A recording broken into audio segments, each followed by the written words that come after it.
bonjour à tous et bienvenue sur Mosaïque Cristal. De gros événements se sont déroulés ce week-end. J'espère que vous avez pu en profiter. On va y revenir en images dans cette émission. Voici les titres du JT.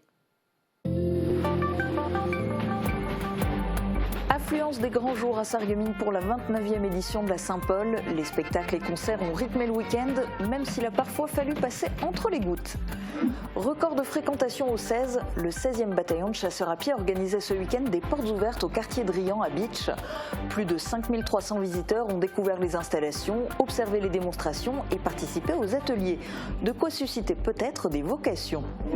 Une nouvelle cafétéria au centre jeunesse de la ville de Karlsruhe. C'est un espace à Berenthal, fréquenté depuis plusieurs décennies par de jeunes vacanciers allemands. La nouvelle cafétéria de 300 mètres carrés vient d'être inaugurée.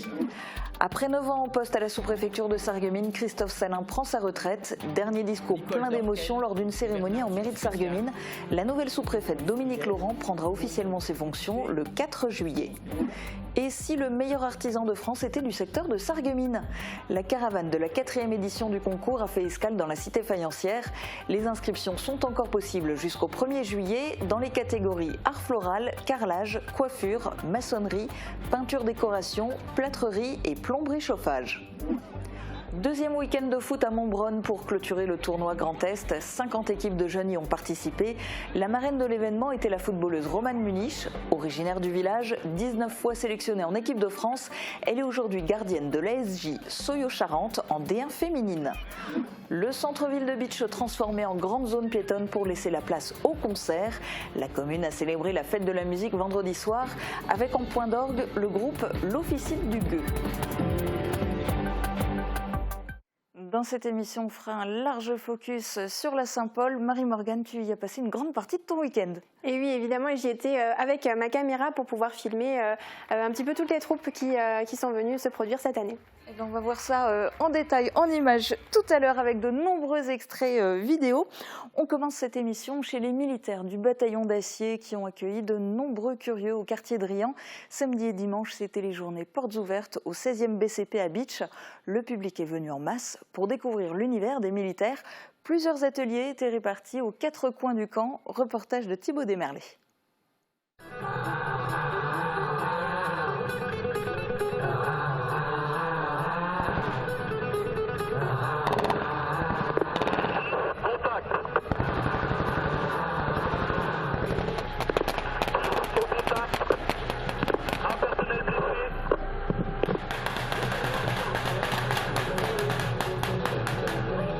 Voici une des manœuvres présentées par le 16e bataillon de chasseurs à pied pour leur journée portes ouvertes.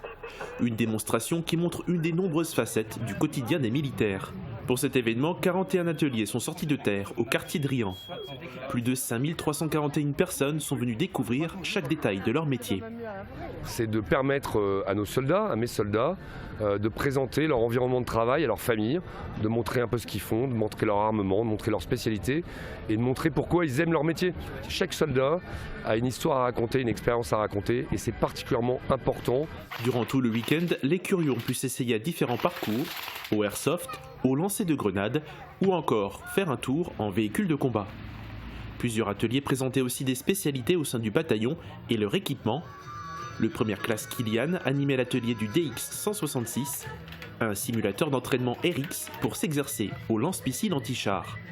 Les civils avaient l'occasion de faire des tirs de simulation. Pour moi, ça fait plaisir de donner, de partager mon savoir à des gens qui n'y connaissent pas du tout le milieu et les voir émerveillés ou les voir surpris de la puissance ou de la capacité des armes qu'on peut présenter, ça fait plaisir. Les portes ouvertes n'ont plus été faites depuis 2016 à cause de la crise sanitaire et du temps consacré aux opérations extérieures. La population a répondu présente pour ce grand retour. Un événement qui a peut-être fait naître de futures vocations. Depuis plus de 60 ans, des jeunes Allemands viennent à Berenthal en vacances. Des générations de jeunes de Karlsruhe ont fréquenté le centre de jeunesse installé en pleine nature. Pour améliorer l'accueil des vacanciers, le centre a fait installer une toute nouvelle cafétéria, de quoi leur permettre de profiter pleinement de ce petit coin de nature. Catherine Henrich a assisté à l'inauguration. Boire un verre en terrasse est désormais possible au centre de jeunesse de la ville de Karlsruhe, qui vient de passer par 2 années de pandémie difficiles pour son activité. En temps normal, le centre enregistre 25 000 nuitées par an, un vrai plus pour la commune de Bärental où est implanté le site. Tout le monde à Karlsruhe connaît le nom de Bärental. Donc c'est aussi un enjeu touristique qui est important puisqu'il y a déjà maintenant 3 voire 4 générations qui ont fréquenté ce centre et qui reviennent, s'installent parfois par le biais d'une résidence secondaire voire d'une résidence principale et donc font vivre tout notre village, mais aussi tout l'ensemble du secteur d'une manière touristique et économique. Si le centre hébergeait à ses débuts essentiellement des Allemands, aujourd'hui il a réellement pris une dimension franco-allemande et la clientèle vient des deux côtés de la frontière. C'est donc naturellement que la construction du nouveau bâtiment s'est faite dans un partenariat franco-allemand. Le cabinet d'architecture de Heidelberg n'avait jamais travaillé en France et pour le cabinet strasbourgeois, la collaboration était également une première. Donc l'agence de Stéphane Weber avait commencé une petite esquisse et effectivement exprimé le fait que ça lui semblait compliqué d'aller plus loin sur, comme c'était exprimé avant, sur nos fameuses réglementations et procédures françaises. Donc effectivement il semblait plus intéressant de trouver une agence française pour s'occuper du projet. Un lieu de convivialité de 300 mètres carrés qui va permettre à chacun de profiter pleinement de la quiétude de ce fond de vallée verdoyant. Il était venu sur notre plateau pour l'annoncer, le sous-préfet Christophe Salin est à la retraite. Il cède sa place à une sous-préfète, Dominique Laurent, qui prendra officiellement ses fonctions le 4 juillet avec un dépôt de gerbe. La cérémonie de départ à la retraite s'est déroulée à l'hôtel de ville de Sarreguemines. Uranie Tosi qui a assisté. C'est le grand jour. Oui. Toutes mes félicitations. Et puis... Merci pour votre... C'est une fin d'affectation, mais aussi de carrière pour Christophe Salin, sous-préfet de l'arrondissement. Fort de 42 ans de travail au service de l'État, dont presque 9 ans à Sarreguemines, il a offert un dernier discours. Parmi la foule, tous ses partenaires de longue date, élus, représentants des forces armées ou encore des chefs d'entreprise. Mais le plus difficile a été de dire au revoir à sa propre équipe. Je souhaite vous dire combien j'ai aimé travailler avec les personnels de la sous-préfecture. De l'émotion et beaucoup de souvenirs qui remontent à la surface. S'il devait faire un bilan rapide de ses années de travail... Une vie particulièrement riche de 1000 activités, ce qui convient très bien à ma personnalité. Une porte se ferme, d'autres s'ouvrent. L'avenir de ce jeune retraité est maintenant tourné vers ses passions, l'apiculture et les 2 roues. Et s'il quitte ses fonctions, il ne part pas pour autant de Sarreguemines. Comme à de bons amis, je ne vous dis pas adieu, mais simplement au revoir. Sleve ichen, salut, bisome und bis bald.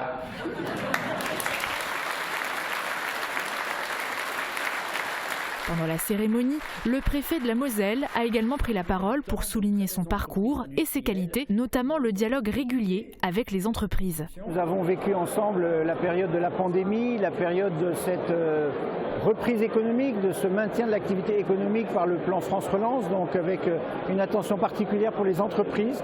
Encore merci et très bonne continuation.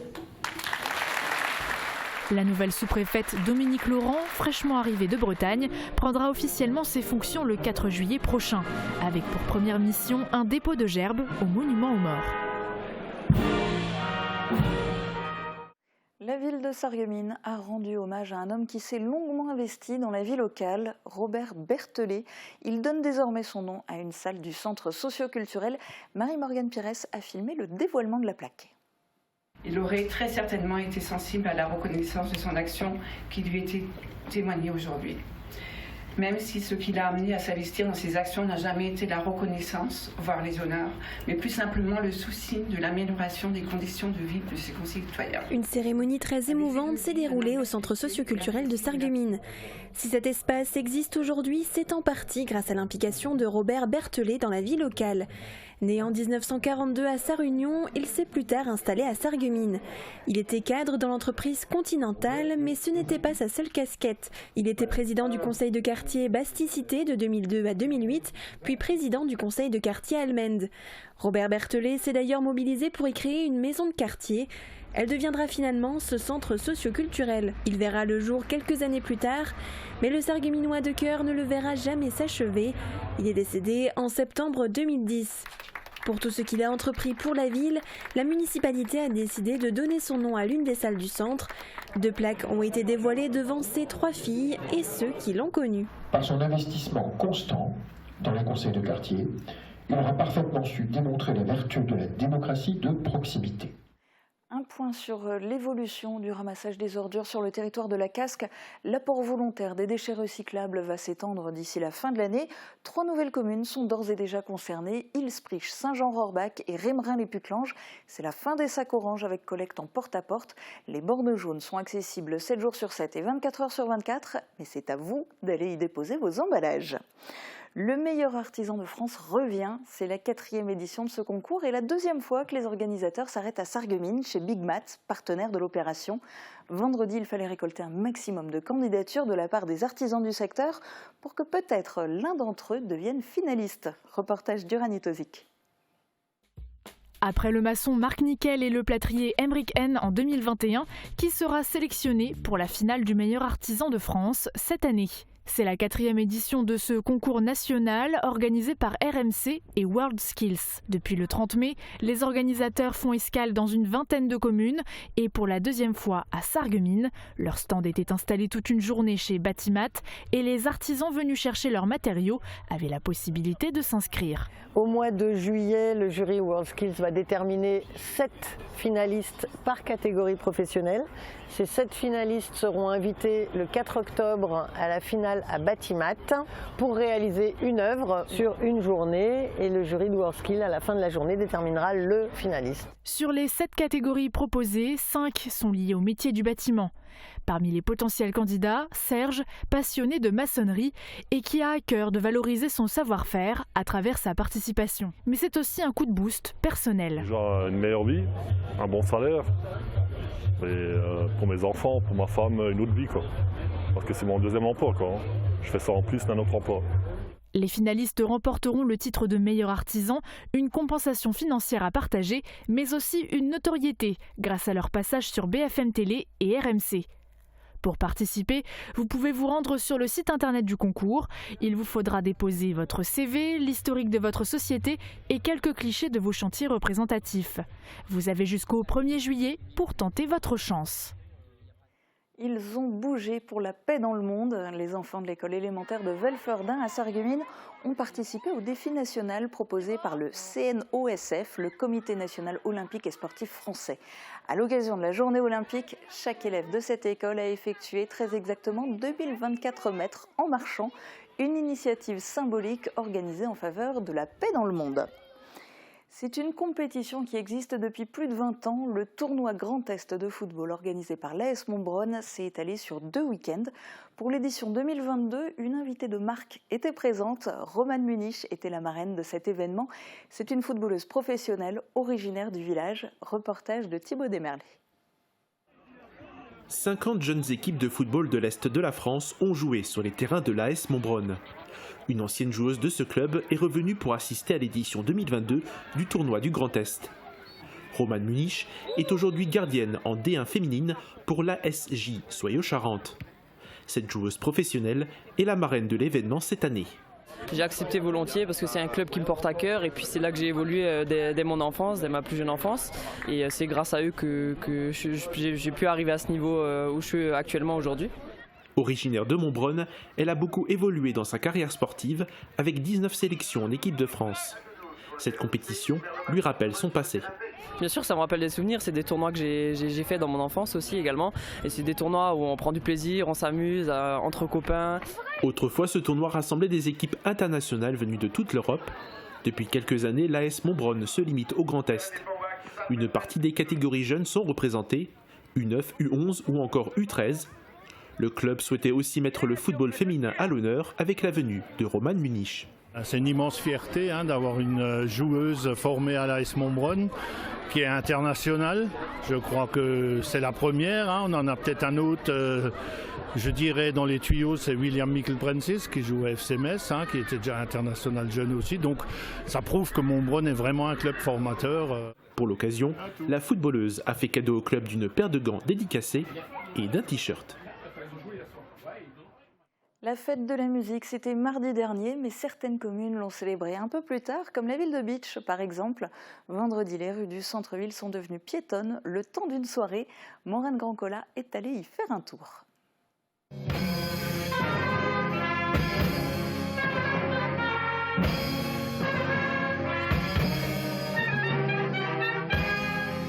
La célèbre chanson du groupe Europe a résonné sur la place de l'hôtel de ville de Bitche vendredi soir. La municipalité a piétonnisé les rues du centre-ville pour y organiser un marché nocturne, mais surtout pour y célébrer la fête de la musique. Les commerçants et cafetiers pouvaient organiser leurs propres concerts, comme ici, au bar de la Lorraine, avec le groupe Trekunt.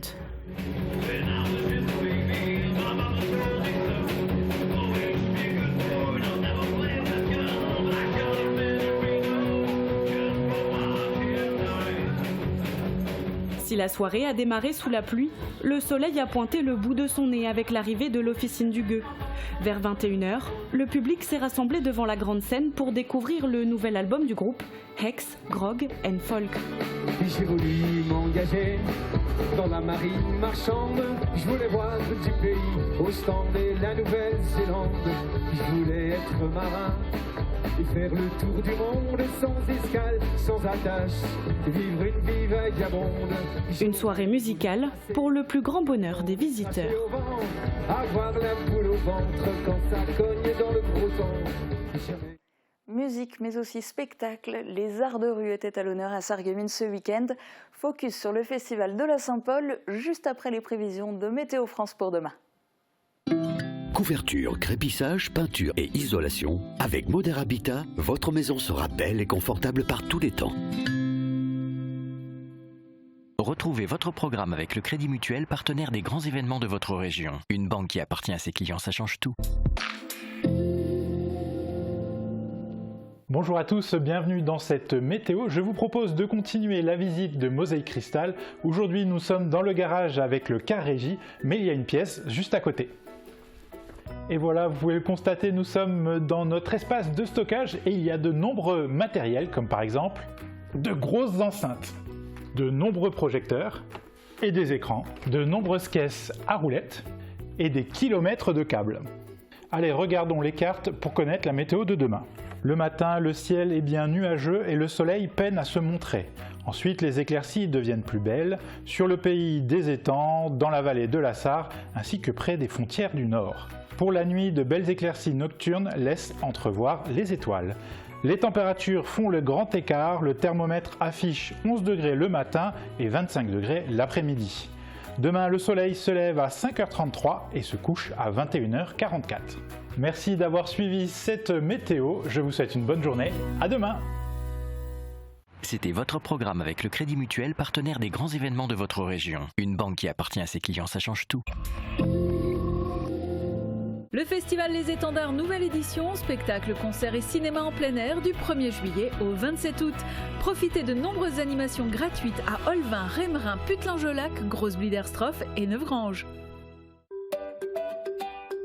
Vous êtes à Sarreguemines, faites d'une pierre deux coups et profitez-en pour faire vos courses hebdomadaires. Un parking au frais et au sec gratuit, un caddie, l'ascenseur et vous voilà déjà dans un superbe magasin Leclerc. En dehors des grands classiques, l'offre en produits frais, viande, poissonnerie, fruits, légumes et pâtisseries est carrément exceptionnelle. Leclerc au Carré Louvain de Sarreguemines, l'essayer, c'est l'adopter. OR Corporate améliore votre cadre de vie dans tout le département.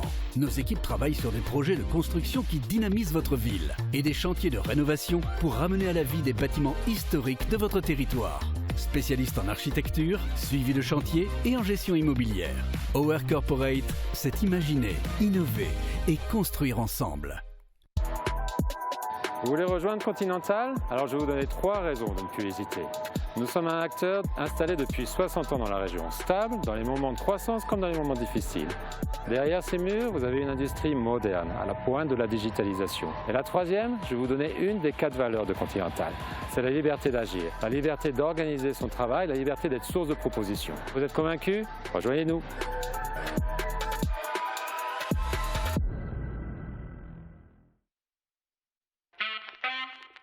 Qui pourrait deviner que je porte des appareils? Les nouvelles générations d'aides auditives sont de plus en plus discrètes, même en contour d'oreille. Même avec les cheveux courts? Oui, ils se cachent facilement derrière le pavillon de l'oreille et ensemble nous choisirons la couleur qui vous conviendra. Et ça tient vraiment bien? Bien sûr, grâce au moule sur mesure, l'appareil épouse parfaitement votre conduit auditif.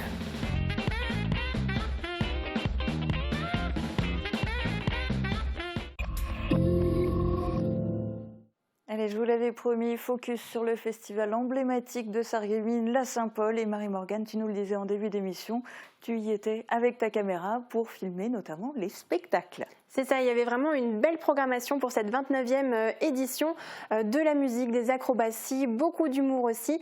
Il y avait près d'une vingtaine de troupes.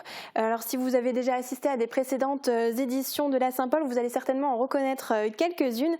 Alors comme tous les ans, il y avait des spectacles fixes devant la mairie et place de la République, mais aussi beaucoup de troupes qui déambulaient dans les rues, notamment des fanfares. Je vous propose de revivre ces moments en images et en musique.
Saint-Paul a démarré vendredi soir avec l'inauguration officielle. Alors en raison du mauvais temps, le coupé de ruban a été délocalisé à l'hôtel de ville. Ensuite, quelques troupes ont donné rendez-vous au public dans les rues. Alors vous avez pu les voir dans la vidéo juste avant. Il y avait la Batucada, la fanfare Moussaka ou encore la compagnie Macadam Théâtre.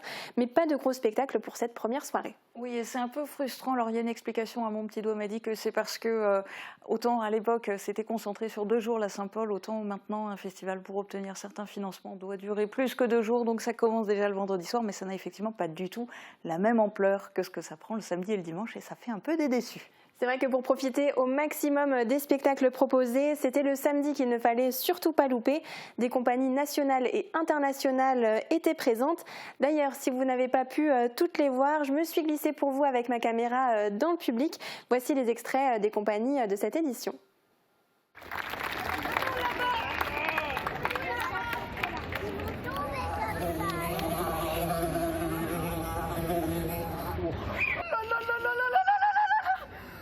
Je la tiens.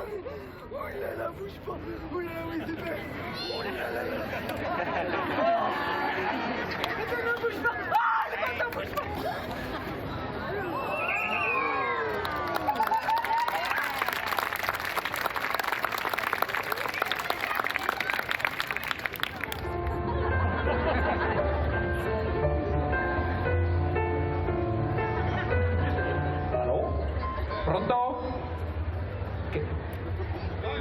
scogliere. Se è un festival di teatro di strada, tipo a Sarreguemines, come in Germania. Mamma.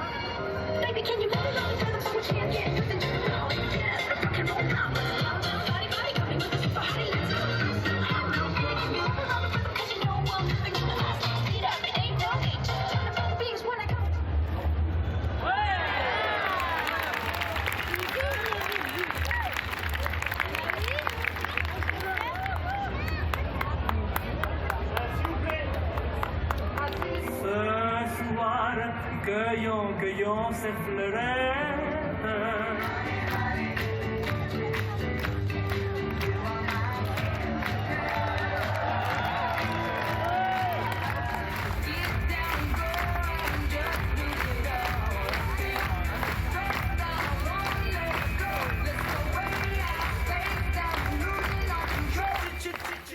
Alors, je crois que j'ai déjà eu un petit peu la réponse dans les images qu'on vient de voir. Marie-Morgane, est-ce que le public était au rendez-vous? Alors ça a démarré un peu timidement samedi après-midi. C'est surtout vers 18h que les rues ont commencé à être vraiment bondées. Et toute la soirée, il fallait ensuite jouer des coudes pour se frayer un chemin. Alors il faut dire que c'était un événement très attendu à Sarreguemines. 2 ans que ce festival n'avait pas lieu.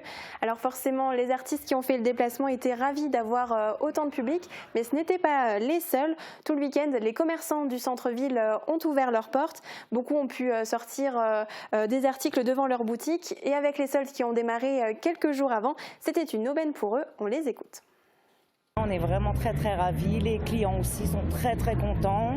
Voilà, donc on fait de belles remises, on est heureux. Voilà, tout va bien. Très bien, super. Solde Saint-Paul, c'est le duo gagnant. Ça a démarré plutôt bien. Il y a des gens qui sont venus de l'extérieur pour découvrir Sarreguemines et puis pour découvrir les nouveautés. Il y a eu du monde? Beaucoup. Je suis très content de mon vente. Comme d'habitude, c'est la fête de l'année qui draine le plus de clients. Après, peut-être les fêtes de fin d'année, donc c'est celle qui est la plus efficace, quoi. Je me suis éclatée aujourd'hui, depuis hier, et puis je passais super bien. Voilà. Et pour vous, pour votre magasin, est-ce que ça a été bénéfique en tant que commerçante, justement? Tout à fait, ça a été bénéfique. On a été connus par d'autres personnes de l'extérieur. Très bonne journée pour nous, effectivement. Et puis les boutiques pouvaient exceptionnellement ouvrir leurs portes dimanche après-midi, donc forcément une aubaine supplémentaire pour les commerçants à l'occasion de ce premier week-end de solde. Mais ce n'étaient pas les seuls pour lesquels c'était un gros week-end. En général, dans ce type d'événement, on a faim, on a soif. Je suppose que c'était aussi beaucoup de travail du côté des restaurateurs et des cafetiers. Ah bah oui, ils étaient mobilisés durant les 3 jours du festival. Ils ont pu sortir leur terrasse, se faire connaître d'une clientèle plus large et proposer chacun leur spécialité. Alors certains clients ont été un petit peu déçus de ne pas avoir pu réserver de table en amont, mais il faut savoir que chaque année pour ce festival, eh bien ça fonctionne comme ça. Mais ça avait l'air de plutôt bien se passer, hein. Il y avait un peu d'attente à quelques endroits à partir de 20h, mais je pense que tout le monde a pu finalement trouver une table. Et je suis allée voir justement quelques restaurateurs et cafetiers pour savoir comment ils s'étaient organisés. On a fait une belle demande à la mairie qui nous a accordé la possibilité de nous agrandir. Et du coup, on a pu s'organiser de très belle façon comme ça. J'ai une belle équipe, on a tout mis en place depuis ce matin. Hier, on a commencé hier. Oui. C'est un événement qu'on attend depuis 2 ans, bien sûr, avec beaucoup d'impatience parce qu'on a souffert toute cette période. Et bien sûr, ça a été difficile de se remettre dans le bain parce qu'on a tous les ans des automatismes qui n'étaient pas là, donc c'était une grosse fatigue. Mais bien sûr, on l'a fait avec beaucoup de plaisir. La ville nous a permis d'agrandir notre terrasse par rapport aux autres années. Et puis pour le moment, ça a l'air de bien fonctionner. Du coup, tout le monde est content. Pour nous, c'est un peu exceptionnel puisque d'habitude, on n'a pas de terrasse. Et donc, du coup, on jouit un petit peu de la notoriété de la Saint-Paul pour pouvoir un petit peu déborder sur les rues nationales qui généralement est réservée aux voitures. Donc c'est plutôt intéressant pour nous. Et vous avez embauché des extras justement? Bien sûr, complètement. On a pris plein de petits étudiants, en l'occurrence du Pont. J'ai eu beaucoup de chance parce qu'ils ont eu leur bac au même moment, donc il y a eu des allées-venues. Donc ça s'est très bien passé. On a une équipe qui sont tout jeunes et très dynamique, donc je suis très fier. Alors il y a aussi d'habitude une spécificité de la Saint-Paul qui est une rue des potiers qui est mise en place. Est-ce que c'était le cas à nouveau cette année? Oui, tout à fait. Alors pourquoi une rue des Potiers ? Eh bien, il faut revenir à l'origine de cette Saint-Paul. Cette fête était au départ organisée pour le personnel des faïenceries de Sarreguemines et son nom fait hommage à Paul Hutschneider et Paul de Geiger. Alors depuis, cette fête de la manufacture est devenue le festival qu'on connaît et un clin d'œil est donné avec cette rue des Potiers. Alors plusieurs animations étaient proposées pour les enfants. Il y avait aussi des artisans qui étaient là pour présenter leur travail et l'entrée au musée de Sarreguemines était gratuite. Alors avec tout ça, je crois qu'on a à peu près fait le tour des spectacles, des animations, de tout ce qui était organisé dans le cadre de la Saint-Paul.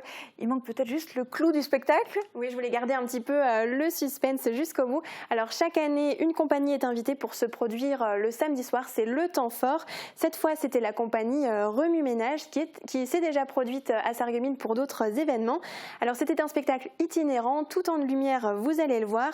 Alors malheureusement, il a été un petit peu gâché par l'orage qui s'est invité pile au moment où les artistes se sont élancés vers le centre-ville. Des spectateurs ont déjà donc commencé à partir, mais j'ai quand même pu avoir de belles images juste avant d'avoir dû affronter les trompes d'eau.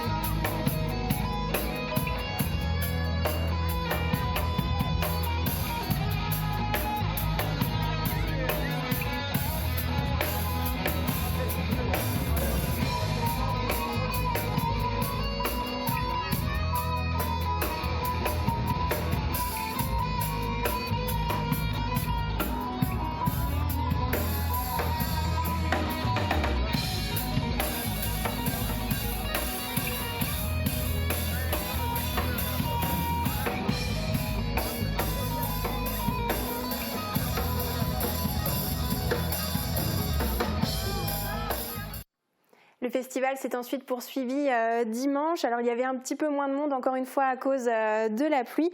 Mais on attend maintenant de belles choses pour la 30e édition qui sera organisée l'an prochain. Elle se déroulera du 23 au 25 juin 2023. Alors notez déjà la date parce que je pense que le service culturel de la ville nous prévoit de belles surprises. C'est sûr et on a déjà hâte. Merci beaucoup Marie-Morgane de nous avoir fait vivre ou revivre cette Saint-Paul édition 2022. Et vous pouvez revoir ces extraits comme tous nos reportages sur notre site internet www.mosaïque-cristal.tv et sur notre page Facebook. Très bonne journée à tous, à demain.